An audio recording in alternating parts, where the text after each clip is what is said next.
have gone to the airport and looked at security and thought, why is it the way it is? Most of us are bound to experience traveling through airport or have experienced experiences before. Some of us love it, some of us hate it, some of us like, eh. But flying is one of the fastest ways in the planet. We have all traveled both domestically and internationally, and I just feel like the travel experience gets better based off how you pay. If you want to pay for a cheap Delta, then that's what you get. But if you want to go upper class, then you're more likely to have a better experience. I think college students should know the history behind TSA checks because understanding it is important. As we're all going to, I think, eventually go on a plane. If you haven't, I think you will one day. Yeah, you'll see that flying has gotten safer. Hello, fellow passengers. Let us explain to you the history behind the TSA checks, the current screening procedure, and some facts on how much safer flying has become with the current screening process. One of the first things you do when you enter the airport is head straight to the check-in desk to get your boarding pass. There is when you encounter your first airport employee. This is how it was prior to 9/11 to get to board a plane. You don't need that, honey. Alright, so airport ID process was very relaxed before 9/11.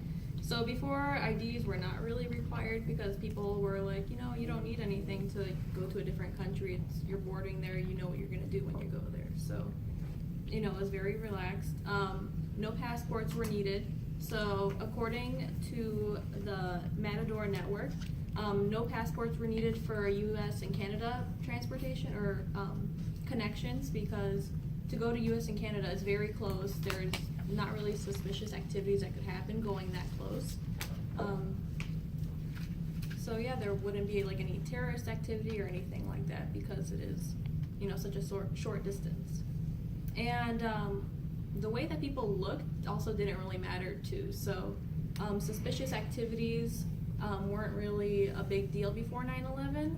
So like anything that looked suspicious never like crossed anybody else's mind, such as you know, yawning or like the wringing of the hands, or when people like shave their face, their skin is like lighter underneath their beards. So they took that into consideration afterward, and then like wide eyes are also another suspicious action that they didn't take into consideration either. So finally, another security issue was that they never hired proper security guards either. So before 9/11, they had security agencies that were like private screening 9/11, except for other than the government. So now that we've gone through the required process, or now that we've gone through the required ID information pre 9/11, let's go to the bag screening or pre 9/11. Ma'am, pass back.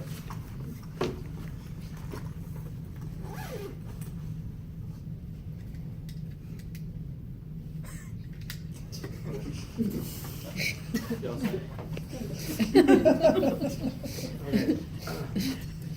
The screening process before 9/11 is that before the attack, such as like knives, baseball bats, box cutters, scissors, etc., were acceptable. They weren't considered like a menace. Another thing that, as my coworker stated, is that they weren't judged by suspicion.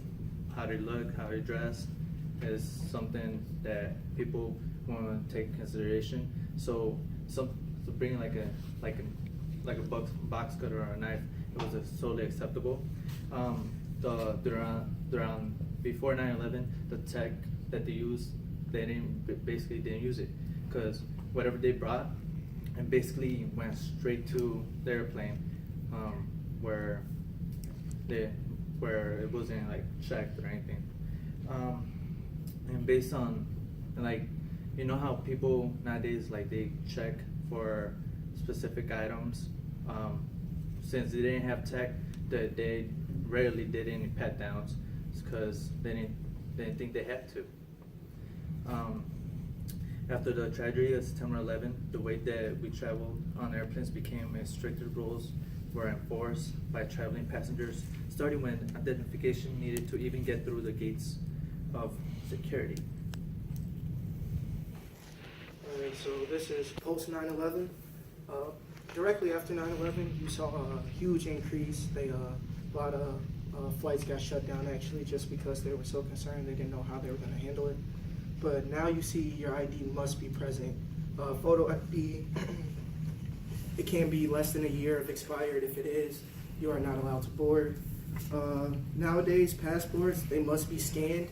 If it comes back denied, they deem it as fake or you forged it.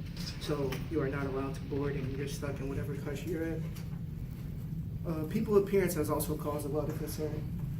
People's appearance has also caused a lot of concern. You see a lot of groups targeted now.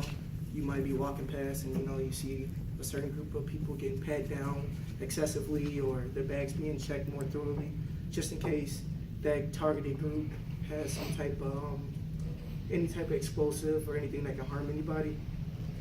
You actually seen it with a YouTuber. He spoke Arabic and he was talking to a friend that was in a different seat, and they actually got kicked off the plane because several passengers felt uncomfortable about it. And I got this from CBS News Access on December 5th.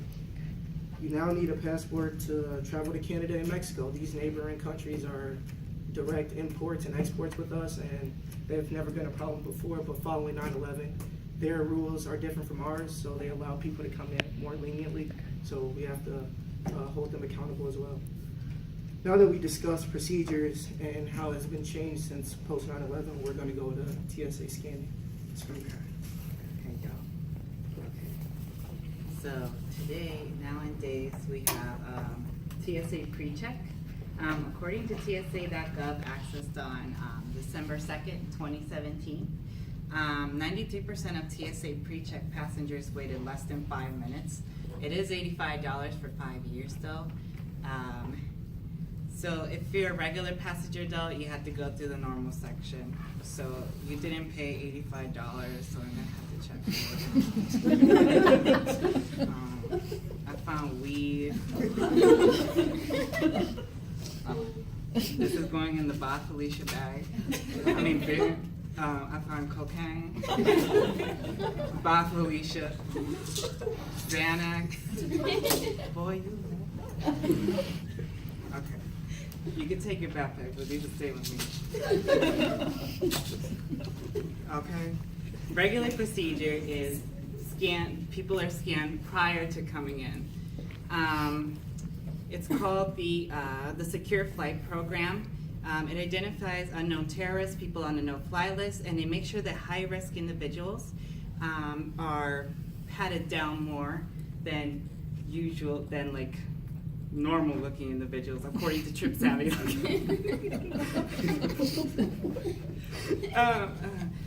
Millimeter wave technology, physical contact, and forgetting metal objects has also helped nowadays. Also, the pat down, it depends on if you want it, you can get it. So, if you set up the metal detector, or you could be chosen at random just because. Can I touch you? Okay.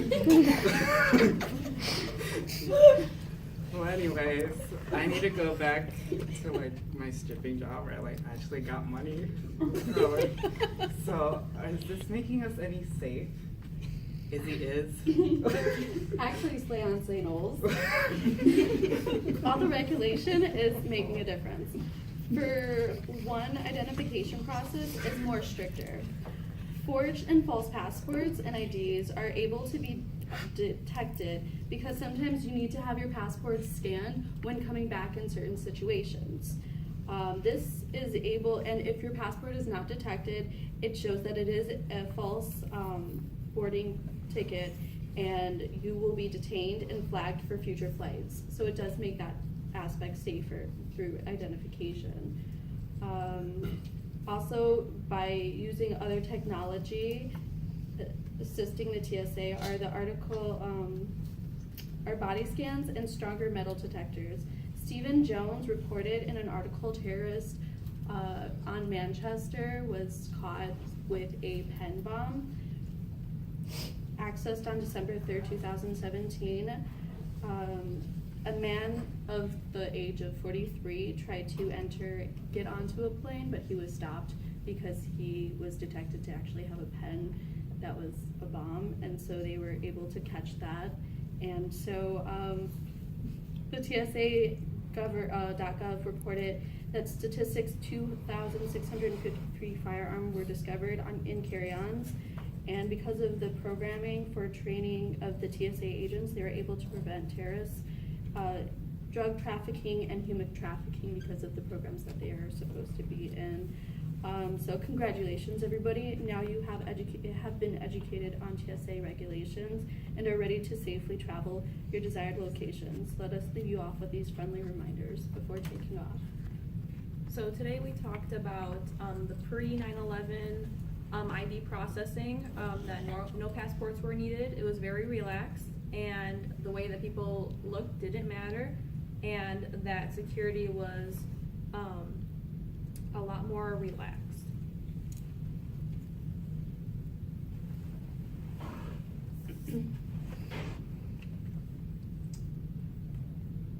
Yeah.